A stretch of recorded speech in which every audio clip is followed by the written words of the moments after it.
Hey guys, Brent Campbell again. My last video series covered the cost of long-term ownership of both my E46 M3 and my E60 M5.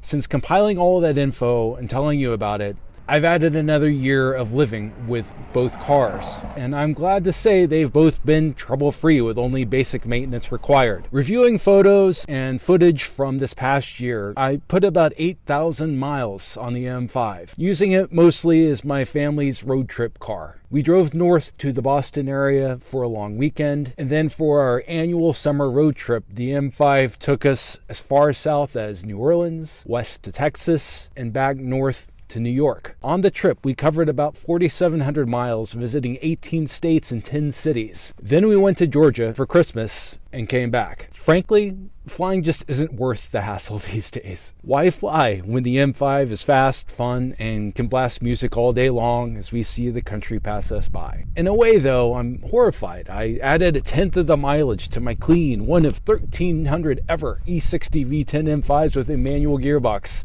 and yet I'm using it as intended, which is precisely the right thing to do as far as I'm concerned. As I've seen time and time again, maintained and driven well, these cars tend to have long lives. Driving around town, it starts up like a diesel, maneuvers like the big luxury four-door it is, and takes 10 minutes to warm up. And until it warms up, it lumbers, and you better not push it until it's ready. Which means don't push it at all until that thick 10W60 motor oil is warmed up, unless you want to replace the rod bearings again. But once it's warmed up and you push it with a little open ahead of you, holy shit.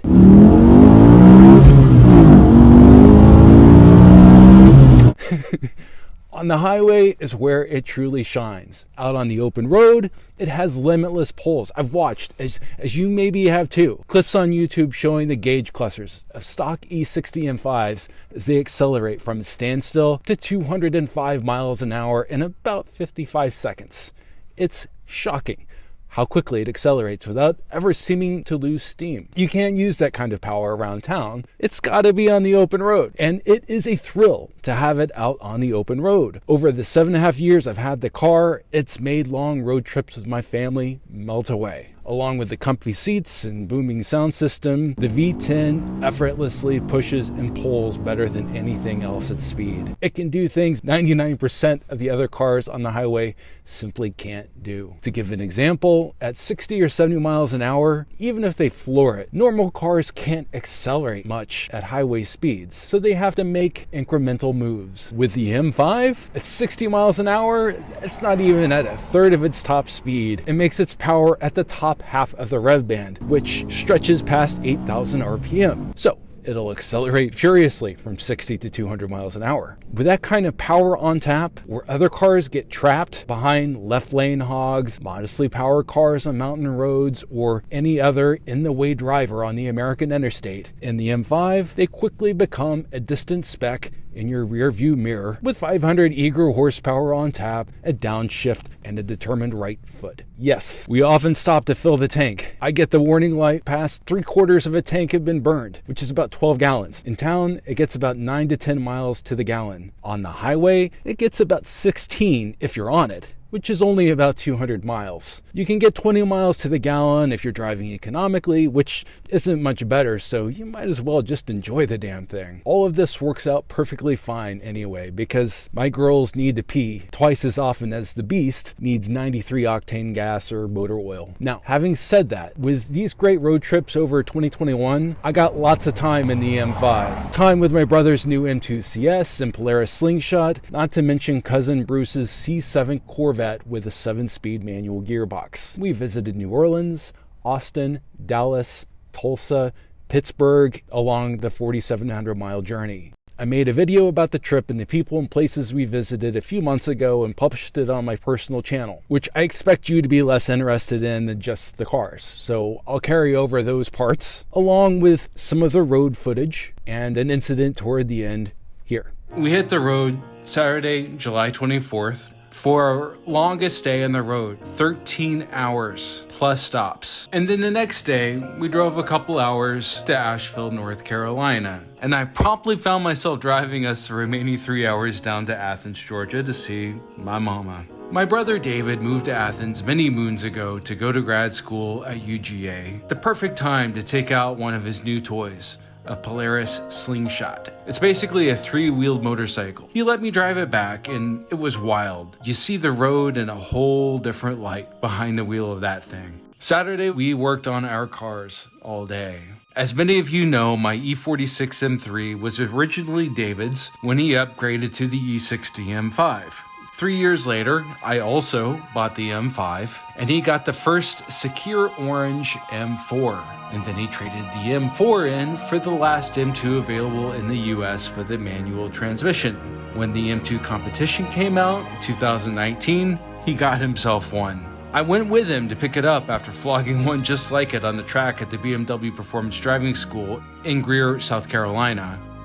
Then BMW rolled out a limited production M2 CS, and the CS stands for Club Sport, which basically means track weapon. Many in the enthusiast community, myself included, expect the M2 CS to be the last great gas-powered BMW. A few months ago, the dealer in Atlanta called to inform him that the last M2 CS of 2000 ever was his for the taking. Naturally, he said, "I'll take it." It's a sweet ride, loves to accelerate, even when it's not supposed to. As one would expect, it feels rock solid on the road. It would be obscene fun on the track. I hope he gets to enjoy it and maybe holds on to this one a while. So I've got my M1 button set for Sport Plus across. Yeah. And my M2 button for just Sport.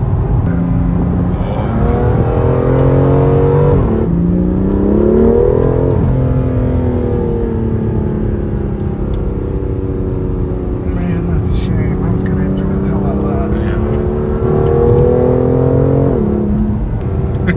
But you know, this is the pass. See, nobody knows it's the passing mode. It makes me crazy.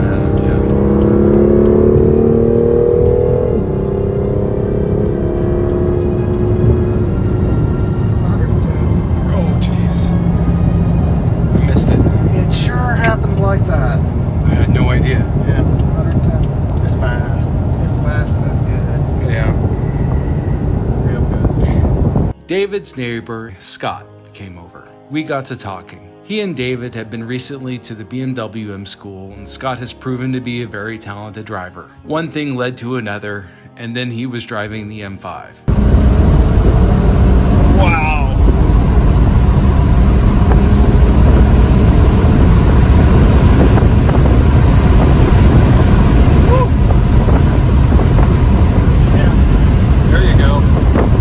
I think our next stop is the gas station.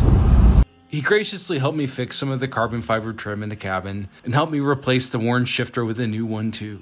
All this while David labored to fix the paint on the M5's hood while scowling at me for letting it get that bad. En route to New Orleans from Athens, down through Mobile on I-10 and into Louisiana is as dramatic as it looks in maps. I'd long been curious. Engineers and construction crews built the interstate above swampland for miles and miles. And then we rolled into New Orleans, staying at an Airbnb in the Bywater neighborhood, just east of the French Quarter.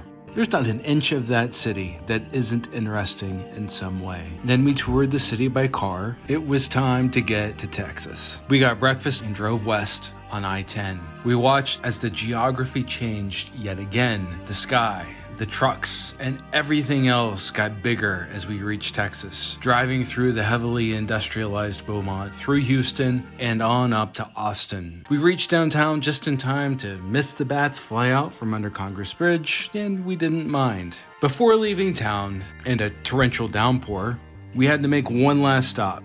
I'm a huge Dazed and Confused fan. You remember the drive-in used in several scenes, like when Matthew McConaughey's character Wooderson pulls up in his Chevelle SS and picks up the nerdy redhead? It's Top-Notch Burgers, an Austin mainstay. Should I say it? Yes. All right. Nobody was hungry, so I ordered onion rings and fried okra, which got eaten promptly. Next stop was Frisco, Texas, a booming North Dallas suburb. It was time to head home to Tulsa. Now on to Kansas City. Bruce took us out and let me drive their C7 Corvette Stingray. Toward the higher end of the rev band, that glorious American V8 sounds like thunder.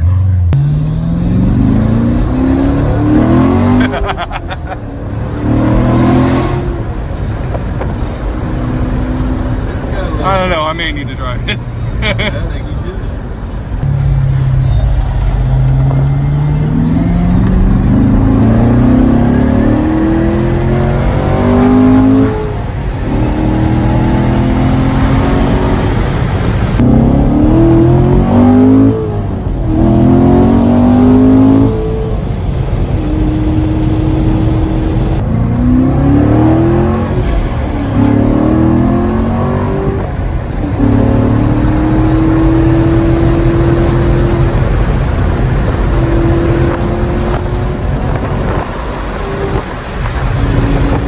Great fun. Bruce drove the M5 too. Monday we spent the day on the road, driving through Missouri, the southern tip of Illinois, and into Indiana. Tuesday we drove the rest of Indiana, Ohio, a bit of West Virginia, and then on to Pennsylvania.